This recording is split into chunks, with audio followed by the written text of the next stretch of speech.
Cette situation te semble-t-elle familière? Tu es en train de regarder ton téléphone et soudain apparaît ce message. Salut l'inconnu, comment tu vas?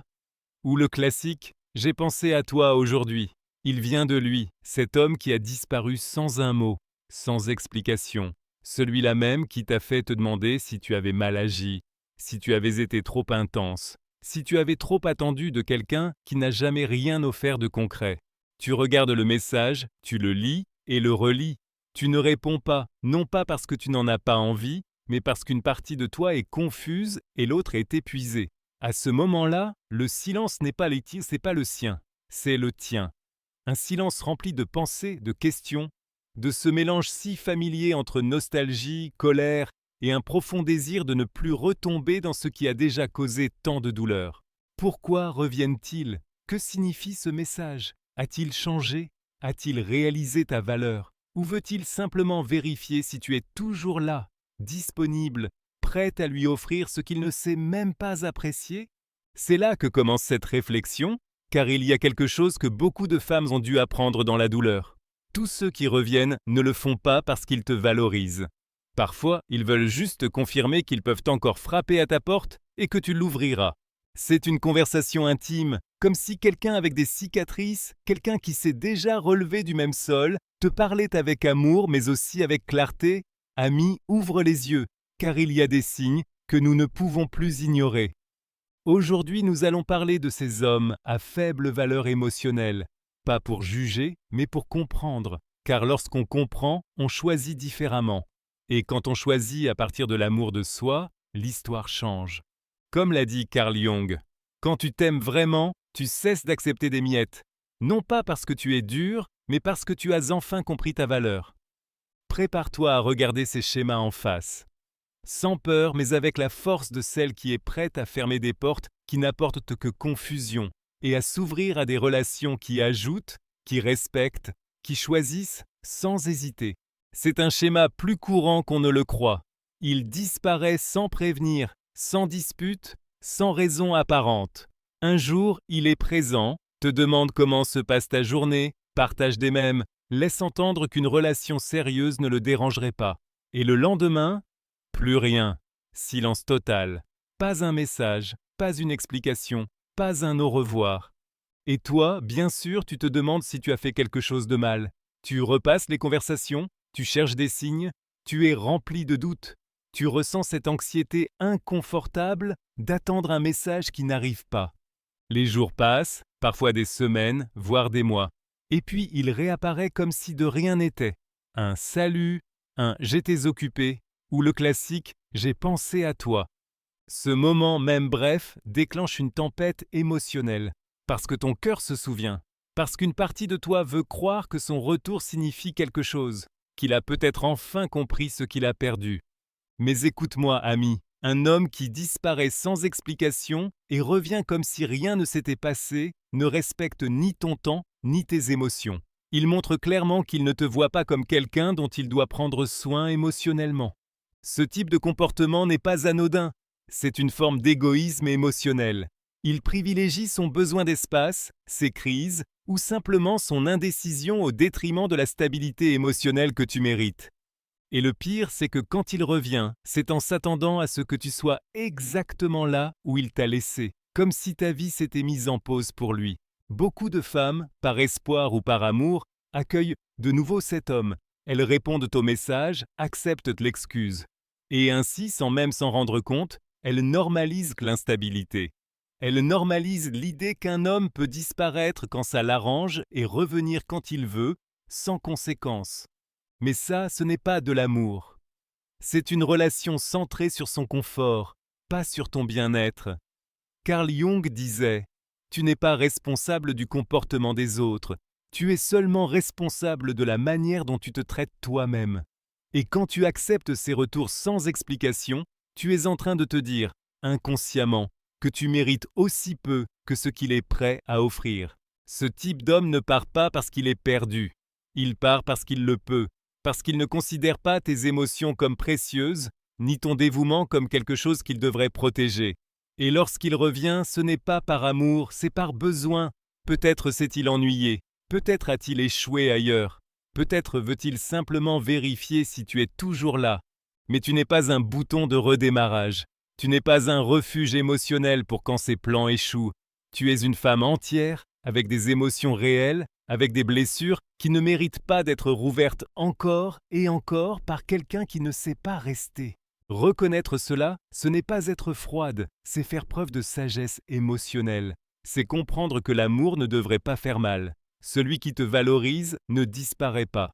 Et s'il le fait, il a au moins la maturité de l'expliquer, de faire face, de parler avec respect. Alors la prochaine fois qu'un salut inattendu s'affiche sur ton écran, pose-toi la question. Revient-il par amour ou par habitude? Est-il en train de revenir ou simplement de répéter le même cycle? Est-il prêt à faire quelque chose de différent ou veut-il seulement que tout continue comme avant? N'aie pas peur de fermer des portes qui ne s'ouvrent que lorsqu'il en a envie. Comme le dit aussi Carl Jung, le respect commence quand tu décides de ne plus tolérer ce qui t'a déjà brisé. Et ce respect commence avec toi. Parfois, ce ne sont pas les mots qui font mal, mais ceux qu'ils cachent. Il ne dit pas grand-chose, juste un « j'ai rêvé de toi », un « tu m'es revenu à l'esprit aujourd'hui » ou ce vague « tu me manques ». Il ne propose rien. Il ne dit pas qu'il veut revenir. Il ne te demande même pas sincèrement comment tu vas. Il lance simplement une phrase en l'air comme on jette un filet pour voir si quelque chose mord. Et toi, tu lis et tu te figes, parce que tu étais justement en train d'essayer de l'oublier, de fermer ce chapitre. Et cette petite phrase, si vague, si apparemment inoffensive, remue tout. Ton cœur s'emballe, ton esprit se remplit de scénarios, de doutes, d'illusions. Se pourrait-il qu'il me manque vraiment, qu'il ressente encore quelque chose? Voici la vérité, aussi difficile soit-elle à accepter. Ces messages ne sont pas des ponts vers une vraie reconnexion. Ce sont des hameçons, des tentatives calculées pour vérifier s'ils ont encore accès à ton énergie émotionnelle. Beaucoup d'hommes émotionnellement immatures ou simplement égocentriques ne cherchent pas à renouer. Ils cherchent à confirmer qu'ils comptent encore, que leur absence ne t'a pas complètement fermé, qu'ils sont toujours dans ton esprit, ton cœur, ton énergie. Ce genre de communication est manipulateur parce qu'il n'est pas clair, ne montre aucune intention, n'assume aucune responsabilité émotionnelle. C'est une manière de te garder proche sans engagement. C'est volontairement ambigu, car dans cette ambiguïté, il se protège de devoir offrir quelque chose de concret, mais il reçoit tout de même une validation si tu réponds. Carl Jung nous enseigne que ce que nous donnons, nous le recevons. Si tu donnes de l'attention à ces messages creux, tu reçois de la confusion. Si tu donnes de l'énergie à quelqu'un qui ne sait pas ce qu'il veut, tu finis épuisé, émotionnellement vidé, en espérant que ces mots vagues deviennent un jour des certitudes. Et cela arrive rarement. Ce type d'homme ne s'intéresse pas à savoir comment tu vas. Il s'intéresse à savoir si tu penses encore à lui. Il ne cherche pas à construire quelque chose avec toi. Il veut nourrir son ego, savoir qu'il n'a pas perdu son emprise sur toi. Et ça, ma chère amie, ce n'est pas de l'amour, c'est de l'ego déguisé en intérêt. L'ambiguïté émotionnelle est une forme de contrôle.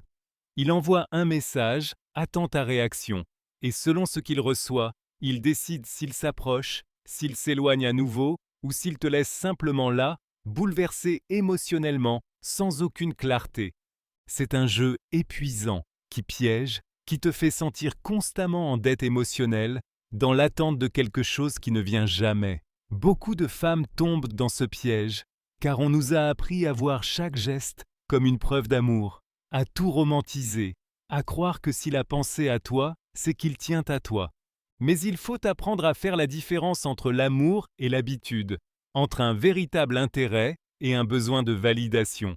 Ne confonds pas sa curiosité avec de l'engagement. Ne confonds pas une jolie phrase avec une intention sincère. S'il ne t'écrit pas pour entamer une vraie conversation, pour te montrer par ses actes qu'il veut construire quelque chose avec toi, alors ce message n'est pas un « tu me manques ». C'est un « je veux juste savoir si je suis encore dans ton esprit ». Et toi, tu n'es pas là pour être le radar de personne. Tu es une femme qui a le droit à la clarté, à la présence, à la réciprocité émotionnelle. Apprends à reconnaître ces messages pour ce qu'ils sont. Des signes qu'il n'a pas encore grandi émotionnellement, qu'il considère encore tes émotions comme quelque chose de disponible selon sa convenance. Ne te contente pas de belles paroles qui ne mènent nulle part. Comme nous le rappelle aussi Carl Jung, tu mérites l'amour, pas la confusion. Et cet amour commence par toi, par le fait de ne pas répondre à ce qui ne te mérite pas, par le fait de garder ton énergie pour celui qui viendra avec une intention claire, avec des mots qui se transforment en actions réelles. Cette dynamique est plus courante qu'on ne veut bien l'admettre. Tu es toujours disponible, présente. Quand il a besoin de parler, tu réponds. Quand il t'écrit au milieu de la nuit, tu lis. Quand il dit qu'il a passé une mauvaise journée, tu l'écoutes. Tu es un refuge, un soutien, une présence constante, toujours de l'autre côté du téléphone, toujours avec le cœur ouvert. Mais quand c'est toi qui as besoin, il n'est pas moi et pas là. Il met du temps à répondre. Il dit qu'il est occupé. Il se justifie par des phrases comme « J'ai été débordé »,« Ma tête ne va pas bien », ou il disparaît tout simplement, juste au moment où tu as le plus besoin de clarté. Ce n'est pas du désintérêt passager. C'est un schéma émotionnel répétitif qui t'use. Et ce schéma t'épuise parce que tu donnes tout et ne reçois que des miettes. Parce que tes émotions ne comptent que quand cela lui convient. Parce que tu dois presque supplier pour le strict minimum, un peu d'attention, un peu de réciprocité. Et quand tu l'obtiens, cela ressemble à un cadeau, alors que c'est un droit. Ce type de relation, ce n'est pas de l'amour, c'est un déséquilibre. Et le plus douloureux, c'est que souvent, cela ne commence pas ainsi. Au début, il semblait attentif, présent, intéressé, mais dès qu'il a compris que tu étais émotionnellement disponible, il a cessé de faire des efforts. Parce qu'il savait que tu resterais là, même s'il ne donnait qu'à moitié, même si son attention était divisée, même si son temps était éparpillé. Carl Jung disait « Tu ne devrais jamais quémander l'amour, l'attention ou l'affection. S'ils ne viennent pas librement, ils ne valent pas la peine. » Et voilà une vérité que nous devons graver dans notre cœur. Parce que lorsque tu te rends plus petite pour entrer dans l'agenda émotionnel de quelqu'un d'autre, tu te brises en morceaux qu'il devient ensuite très difficile de recoller. Ce type d'homme s'attend à ce que tu t'adaptes à son emploi du temps, à sa disponibilité émotionnelle. Il veut que tu sois là quand il veut parler, mais il se vexe si toi tu lui demandes de la présence quand tu en as besoin. C'est lui qui décide quand les portes s'ouvrent ou se ferment. Et toi, sans t'en rendre compte, tu t'habitues à demander la permission pour ressentir, pour parler, pour exister dans la relation. Ce déséquilibre n'est pas accidentel. C'est une forme de contrôle émotionnel. Car en n'étant pas disponible quand tu en as besoin, il te pousse à rechercher sa validation, à croire que tu dois faire plus, donner plus, être plus pour qu'il veuille rester. Et ainsi, sans le remarquer, tu entres dans un jeu où tu investis tout et lui gères tes émotions comme si c'était une faveur qu'il t'accorde quand il a le temps ou l'envie. Mais l'amour n'est pas une transaction. Ce n'est pas donner en espérant qu'un jour on te le rende. Aimer, c'est partager dans l'équilibre, dans une présence mutuelle, avec un véritable engagement émotionnel. Beaucoup de femmes restent dans ces dynamiques par peur. Peur de le perdre, peur d'être seule, peur d'admettre que ce n'est pas de l'amour. Mais rester là, c'est se perdre soi-même. C'est vivre en attendant une validation qui n'arrive jamais pleinement. C'est accepter un amour qui ne vient que quand ça l'arrange. Tu mérites mieux que de rester suspendu aux envies de quelqu'un qui ne vient que quand il a du temps à tuer. Tu mérites une relation où vous êtes deux présents, où tes émotions ne sont pas un fardeau, où tu peux aussi dire « J'ai besoin de toi » sans te sentir faible ni coupable. Souviens-toi de ceci, comme nous l'a aussi enseigné Carl Jung. Aime-toi assez pour dire « plus jamais » à celui qui ne te cherche que par intermittence. Car lorsque tu apprends à être disponible pour toi-même, tu cesses d'accepter ceux qui n'apparaissent que par commodité. Tu n'es pas là pour t'adapter à l'absence de qui que ce soit. Tu es là pour construire avec quelqu'un qui sait aussi être là, qui te choisit non seulement quand ça l'arrange, mais quand cela compte vraiment. Quelqu'un qui t'offre ce que toi aussi tu es prête à donner, la présence, l'attention, la sincérité. Il existe un schéma silencieux mais douloureux que beaucoup de femmes connaissent trop bien. Tu n'as pas de nouvelles pendant des semaines, pas de messages, pas d'appels, pas d'intérêt. Et soudain, il réapparaît avec un « salut » banal, un « tu fais quoi ?» Une voix douce qui cherche à se reconnecter comme si de rien n'était. Mais si tu observes bien, tu remarqueras qu'il revient toujours dans des moments très précis. Quand il s'ennuie, quand sa vie lui semble vide, quand ça n'a pas marché avec quelqu'un d'autre, quand il est triste, seul, ou qu'il a simplement besoin de se sentir aimé un instant. Tu deviens cet espace sûr, mais aussi ce lieu qu'il n'atteint que lorsqu'il n'a plus rien d'autre. Et toi, avec ton grand cœur, tu l'écoutes, tu le consoles, tu lui offres du temps, des mots, de l'énergie, tu lui fais sentir qu'il est vu, important, accompagné. Mais quand il va mieux, quand son ego est de nouveau rassasié, il disparaît encore. Comme si ton dévouement n'était qu'un pansement émotionnel pour ses vides. Carl Jung disait « Ce que nous croyons de nous-mêmes devient notre réalité. Si tu crois que tu ne mérites l'amour que lorsque quelqu'un est en crise, tu finis par accepter d'être le réconfort de quelqu'un, mais jamais sa priorité. Tu finis par te contenter d'être sa soupape d'échappement, au lieu d'être choisi avec amour, intention et clarté. Ce type d'homme ne te cherche pas parce qu'il te valorise profondément. Il te cherche parce que tu lui es utile, parce que ta présence lui apporte du soulagement, de la validation ou une distraction temporaire. Il n'est pas vraiment avec toi. Il utilise ton énergie comme un abri émotionnel. Et quand il va mieux, quand il reprend le contrôle de sa vie, il s'en va tout simplement. C'est difficile à accepter, car cela touche directement ton besoin de te sentir importante, nécessaire, spéciale. Mais c'est précisément à ce moment-là que tu dois te réveiller. Car tu n'es pas le « en attendant » de qui que ce soit. Tu n'es pas un refuge pour quelqu'un qui est perdu, seulement pour qu'il reparte dès qu'il trouve un chemin plus confortable ou plus facile. Beaucoup de femmes justifient ces retours par des phrases comme « Peut-être qu'il a changé cette fois, il a l'air différent, cette fois, il veut peut-être quelque chose de sérieux. » Mais les schémas ne mentent pas. Et si quelqu'un n'apparaît que quand il va mal, ce n'est pas de la connexion, c'est de la convenance émotionnelle déguisée en tendresse.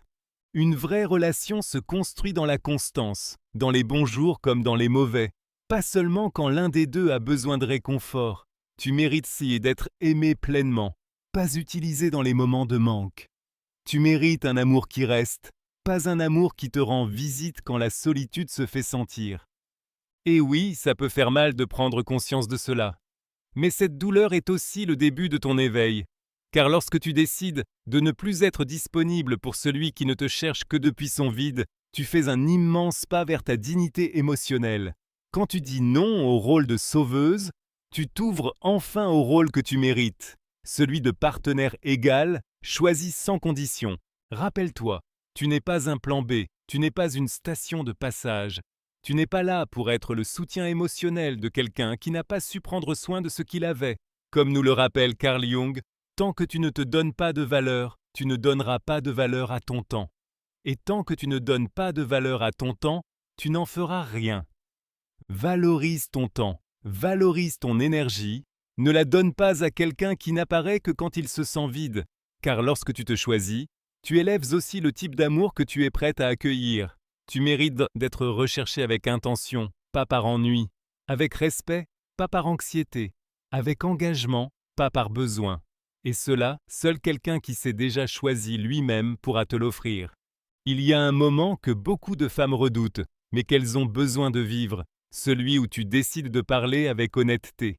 Quand quelque chose ne se sent pas juste, tu t'assieds avec lui, calmement, avec clarté, avec le désir sincère d'avoir une conversation émotionnellement mature. Tu lui dis ce que tu ressens, tu nommes ce qui fait mal, tu exprimes tes limites, tes peurs, tes désirs profonds. Mais lui ne répond pas avec maturité. Il n'écoute pas, ne réfléchit pas, ne valide pas ce que tu ressens. À la place, il s'énerve, se ferme, change de sujet. Il dit des choses comme « tu exagères, tout va bien, tu fais toujours des histoires » ou encore « voilà que tu recommences ». Ce qui devait être une tentative de connexion devient un mur émotionnel. Ce comportement n'est pas innocent, c'est une forme d'évitement émotionnel, une manière d'invalider ce que tu ressens et d'échapper au travail émotionnel qu'il refuse de faire.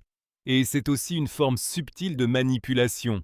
Il te fait croire que le problème, c'est toi, que tes émotions sont excessives, que demander de la clarté, c'est déjà trop. Carl Jung disait « Tu t'es critiqué pendant des années et ça n'a pas marché. Essaie de te valoriser et vois ce qui se passe. » Lorsque tu fais face à ce type d'homme et qu'il réagit par le rejet ou la victimisation, tu te retrouves souvent avec la culpabilité. Tu commences à douter de toi, à croire que peut-être tu as été trop intense, trop émotionnel, trop direct. Mais la vérité est celle-ci. Une conversation honnête ne devrait jamais effrayer un homme qui veut réellement être là. Un homme émotionnellement mature ne fuit pas le dialogue. Il le remercie, il le voit comme un pont. Mais un homme à faible valeur émotionnelle le transforme en champ de bataille, où c'est toi qui finis par être la méchante pour avoir osé ressentir. Ce type d'homme utilise le victimisme comme bouclier. Il dit qu'il ne peut pas supporter autant de pression, que personne ne le comprend, qu'on le blâme toujours pour tout. Et soudain, le sujet n'est plus ce que tu ressentais, mais à quel point lui se sent attaqué. C'est du gaslighting. C'est détourner la conversation pour que tu finisses par douter de ta propre perception, par minimiser ta vérité. Et que cherche-t-il à obtenir ainsi? Que tu te taises, que tu réfléchisses 2 fois avant de t'exprimer, que tu commences à réprimer tes émotions par peur d'une autre réaction passive-agressive. Et ainsi, sans t'en rendre compte, ta voix s'éteint dans la relation. Ta vérité se cache. Ton besoin de clarté est étouffé par la peur de le contrarier ou de paraître trop. Mais, ami, une relation où tu ne peux pas parler est une prison émotionnelle, et tu n'es pas là pour marcher sur des œufs par peur de déranger. Tu es là pour construire quelque chose de réel. Et le réel se confronte. Le réel se vit. Quand un homme te fait sentir coupable de demander du respect, d'exprimer tes émotions de manière saine, de vouloir être entendu, ce n'est pas un homme émotionnellement disponible. C'est quelqu'un qui ne sait pas encore se regarder en face avec honnêteté. Et c'est pourquoi il fuit chaque fois que tu lui tends un miroir face à son ego. Carl Jung nous rappelle aussi, tu peux guérir ta vie, mais pour cela, tu dois être prête à affronter ce qui fait mal. Et parfois, ce qui fait le plus mal, c'est d'accepter que cette personne que tu aimes n'a tout simplement pas la maturité émotionnelle pour aimer comme tu le mérites. Ne te tais plus. Ne minimise plus ce que tu ressens pour garder quelqu'un qui ne sait pas rester. Ta voix est légitime. Ta clarté n'est pas une attaque. Ta sensibilité n'est pas un excès. Tu ne demandes pas trop. Tu demandes juste à la mauvaise personne. Le silence peut être une paix, mais il peut aussi être une punition. Et quand il vient de quelqu'un qui sait exactement combien il compte pour toi, il devient un outil de pouvoir. Il sait que tu attends une réponse, que tu regardes ton téléphone avec anxiété, que tu vérifies s'il est en ligne, s'il a lu ton message, s'il va répondre. Et pourtant, il ne répond pas. Ce n'est pas parce qu'il est occupé. Ce n'est pas parce qu'il n'a pas eu le temps. C'est parce qu'il veut que tu le ressentes. Il veut que tu remarques son absence. Il veut que tu te demandes ce que tu as mal fait. Ce silence n'est pas vide, il est plein d'intention. C'est une stratégie émotionnelle conçue pour semer l'incertitude en toi. Très souvent, cela arrive juste après une conversation difficile. Après que tu t'es ouverte émotionnellement. Après que tu as demandé de la clarté, de l'honnêteté, de la réciprocité. Et puis il s'en va. Il ne répond pas. Il te laisse en suspens. Il te laisse réfléchir. Et toi, au lieu de te sentir en sécurité d'avoir parlé, tu te sens coupable, comme si ta vérité avait été de trop.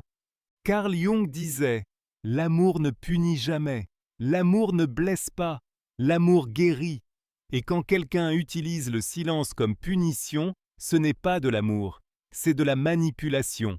Il teste ta résistance. Il attend que tu cèdes, que ce soit toi qui reviennes, qui t'excuse d'avoir ressenti, d'avoir parlé, d'avoir demandé le minimum, une connexion émotionnelle réelle. Le silence prolongé et intentionnel est une forme de violence passive. C'est une forme de contrôle, car ce n'est pas juste qu'il ne te parle pas, c'est qu'il ne clôt pas la conversation. Il ne t'offre pas de fin émotionnelle. Il ne te permet pas de comprendre ce qui s'est passé. Il te laisse dans le flou. Et dans ce lieu obscur, c'est toi-même qui commences à construire des explications, à le justifier, à te blâmer. Ce type de comportement t'épuise profondément, car il te laisse seul avec tes émotions. Il te fait croire qu'aimer fait mal, que s'exprimer a des conséquences, que chaque fois que tu parles, tu seras puni par de la distance, par de la résignation ou par le silence. C'est une dynamique qui érode ta sécurité intérieure. Et le plus dangereux, c'est que beaucoup de femmes finissent par s'adapter. Elles commencent à le normaliser, à se dire « c'est comme ça qu'il est », qu'il vaut mieux ne rien dire, qu'il vaut mieux se taire, céder, éviter ce silence qui blesse tant. Mais, ami, quand le silence devient une arme, tu n'es plus dans une relation. Tu es dans une bataille émotionnelle où tu perds à chaque fois. Un homme émotionnellement disponible ne t'ignore pas pour te punir. Il ne disparaît pas dès qu'une conversation l'incommode. Il ne s'en va pas quand tu as le plus besoin de validation ou de réconfort. Quelqu'un qui t'aime répond, même s'il n'a pas toutes les réponses. Il reste, il est présent. Il n'utilise pas son absence comme un moyen de contrôle. Carl Jung nous enseigne aussi, tu ne peux forcer personne à t'aimer, mais tu peux choisir de ne plus accepter moins que ce que tu mérites. Et ce que tu mérites, c'est quelqu'un qui est là, qui répond, qui ne te laisse pas parler seul avec ta douleur, avec tes questions sans réponse, avec tes émotions suspendues dans le vide. S'il t'ignore au moment où tu as le plus besoin de lui, s'il disparaît juste après que tu t'es ouverte à lui, ce n'est pas un oubli, c'est une stratégie, c'est de la manipulation. C'est un schéma de comportement qui cherche à te contrôler à distance. Et toi, tu n'es pas là pour quémander des mots. Tu n'es pas là pour supplier une présence. Tu es là pour être entendu, vu, respecté. Et le silence utilisé comme punition n'est pas du respect. C'est un abus émotionnel subtil, déguisé en besoin d'espace. Ne tolère plus le rôle de celle qui attend, qui justifie, qui se tait pour éviter un autre silence en retour. Tu as le droit à des relations où parler ne soit pas un risque, où ta voix ne provoque pas d'absence, mais crée des ponts vers une connexion authentique. Le silence qui fait mal n'est pas une absence, c'est de la manipulation, et tu mérites infiniment mieux. Peut-être qu'en lisant tout cela, tu ressens un mélange étrange d'émotions. Peut-être que tu te rappelles des conversations, des silences, des moments où tu as donné tout et reçu presque rien. Peut-être que tu ressens de la colère, de la tristesse, de la culpabilité ou simplement une fatigue profonde. Si c'est le cas, laisse-moi te dire quelque chose du fond du cœur. Tu n'es pas seul. Des milliers de femmes ont traversé la même chose. Elles ont aimé intensément des personnes émotionnellement absentes. Elles ont justifié des comportements qui les faisaient souffrir. Elles ont attendu un message, un appel, une excuse, qui ne sont jamais venus. Elles ne l'ont pas fait parce qu'elles étaient faibles, naïves ou dépendantes. Elles l'ont fait parce qu'on leur a appris à mettre les autres avant elles-mêmes, parce qu'elles ont confondu don de soi avec amour, parce qu'elles ont cru qu'en donnant assez, un jour elles seraient choisies comme elles le méritaient. Mais aujourd'hui, tu es face à une vérité que tu ne peux plus ignorer, une vérité qui dérange, mais qui libère aussi. Tu n'as pas besoin de prouver ta valeur à qui que ce soit. Ton énergie émotionnelle est sacrée. Ton temps, ta tendresse, ton dévouement ne sont pas des monnaies d'échange pour obtenir de l'affection. Ce sont des cadeaux, et ils ne devraient être partagés qu'avec quelqu'un qui les comprend, les apprécie et les honore. Carl Jung nous rappelle « Aime qui tu es, ce que tu fais et la façon dont tu le fais. Tu es suffisante. Et cette suffisance ne dépend pas de s'il répond, de s'il change, de s'il revient. Elle dépend de toi, de la façon dont tu te regardes, de combien tu te respectes, des fois où tu choisis ta paix intérieure plutôt que le chaos émotionnel, même si ce chaos se déguise en amour. Reconnaître ces schémas, ce n'est pas être froide, c'est faire preuve de sagesse émotionnelle. C'est comprendre que tu peux aimer sans te perdre, que tu peux prendre soin des autres sans t'oublier, que poser des limites n'est pas de l'arrogance, mais de l'autoprotection. C'est la façon dont ton âme te dit « ça suffit », car elle sait que tu mérites plus. Tu mérites un amour clair, un amour qui ne disparaît pas, qui ne joue pas avec le silence, qui ne te cherche pas seulement lorsqu'il est vide, qui ne te punit pas pour avoir ressenti. Tu mérites un amour constant, présent, courageux, un amour qui se construit jour après jour, avec des mots et des actes, avec respect et vérité. Un amour qui n'a pas peur de ton intensité, qui ne fuit pas devant tes émotions. Et oui, ce type d'amour existe, mais il commence avec toi. Il commence quand tu cesses d'accepter ce que tu tolérais auparavant, quand tu te relèves de relations qui ne faisaient que te briser, quand tu fermes des portes sans rancune, mais avec détermination. Quand tu comprends que perdre quelqu'un qui ne savait pas être là n'est pas une perte, c'est un acte d'amour-propre qui guérit. Peut-être qu'aujourd'hui tu n'as pas toutes les réponses. Peut-être que tu ressens encore quelque chose pour lui. Peut-être que ça fait encore mal. Et c'est normal. Guérir n'est pas un processus linéaire. Il n'y a ni chemin unique, ni formule magique. Mais chaque pas que tu fais vers toi-même est une victoire. Chaque fois que tu choisis le silence apaisant plutôt que le chaos émotionnel, c'est une révolution intérieure qui transforme ta vie. Carl Jung disait aussi « Tout va bien, tout conspire en ta faveur. De cette expérience, seul du positif peut émerger. Tu es protégé. » Répète ces mots, écris-les, garde-les contre toi, car ils sont vrais. Tu es en sécurité et tu avances, même si parfois le chemin est douloureux.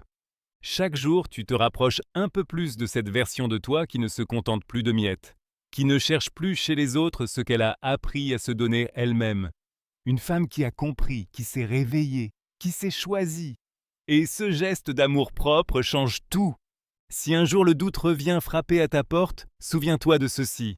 Tu n'es pas venu ici pour être une option que l'on choisit quand cela arrange quelqu'un. Tu es venu pour être choisi clairement, pleinement, courageusement. Et seul un homme qui a aussi eu le courage de se choisir lui-même pourra t'aimer ainsi.